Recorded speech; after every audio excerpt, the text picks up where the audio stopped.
पहले क्या होता था, मेरे फादर वहाँ पंडित भोगदाल की कोठी से निकले और वो मैं कार ड्राइव करता था, मुझे कहा कि भाई जयतीर्थ कल से वो करो तैयारी इलेक्शन की और गाड़ी गुड्डी कर लेना जैसे। जी ठीक है।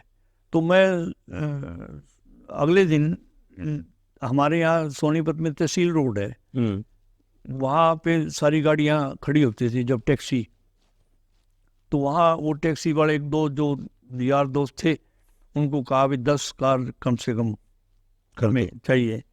तो 10 कार अगले दिन यहाँ कोठी पे आ गई। हमने उनको अलॉट करना शुरू कर दिया, भेजना शुरू कर दिया। आप आ गए, मान लिया आपने कहा भाई मुझे जाना है पुराने गांव में, तो मैं कहता था भाई आज तो गाड़ी है नहीं, कल आ जाना, तेरी मैंने नोट कर ली है और ये देखो धर्मेंद्र जी लिख दिया, कल आ जाना, कल आपको गाड़ी मिल जाए।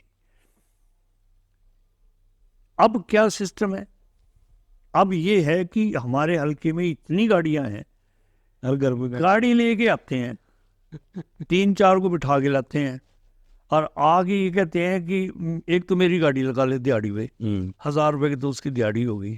एक कहते हैं जी वो मुझे जो है ना 10 लीटर की पर्ची दो, एक उसको ब्रेकफास्ट कराओ, शाम को कहाँ से आता है कहाँ से नहीं आता ये तो पता नहीं, लेकिन वापस आके फिर उसको फिर खाना खुआओ और दारू मांगे, फिर वो कहे मुझे पेटी दो।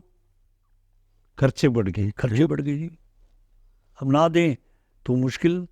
अब आप ये हर आदमी की डिमांड ये हो रही थी कि अब एक पौवे बोतल से तो कोई मानता नहीं, पेटी मांगे। और आप आर्य समाजी परिवार तो मजबूरी। मैं वहाँ आपको एक किस्सा और बताऊं, बड़ौदा चला गया। बड़ौदे में मेरी मैसवाड़ गांव में ड्यूटी थी, तो मैं दोपहर को उनको पौड़ी में बैठे मैंने उनको कहा चलो अब पेशाब करने जाना है एक बार, वो बाथरूम बताना, टॉयलेट। तो उन्होंने इशारा कर दिया कि सामने घेर है। ये उपचुनाव में? हाँ ये उपचुनाव में, ये बालू वाले में। हाँ। तो मैं वहाँ घेर में गया, उसने जहाँ इशारा किया था तो उस तरफ 2 कमरे बने हुए थे, तो मैं उस टॉयलेट से पहले वाले कमरे में घुस गया। वो पहले वाले में गया ना जी, वहाँ देख के हैरान हो गया मैं, नीचे से लेकर ऊपर तक पेटियां ही पेटियां शराब की, और वो कैंडिडेटों से ले रखी, अगले नंबर रखी है, अगले नंबर रखी। मैं हैरान हो गया, ये हाल है।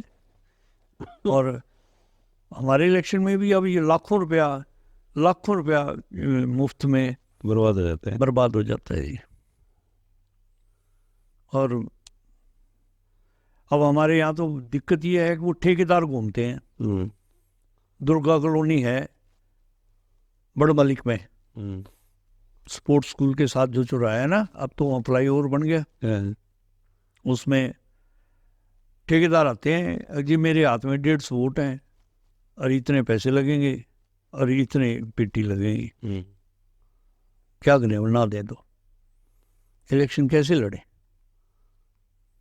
तो फिर नहीं, तो कोई अगर ईमानदारी का पैसा है किसी, फिर वो तो चुनाव लड़ ही सकता नहीं। तो मैं जी सवाल नहीं जी, बहुत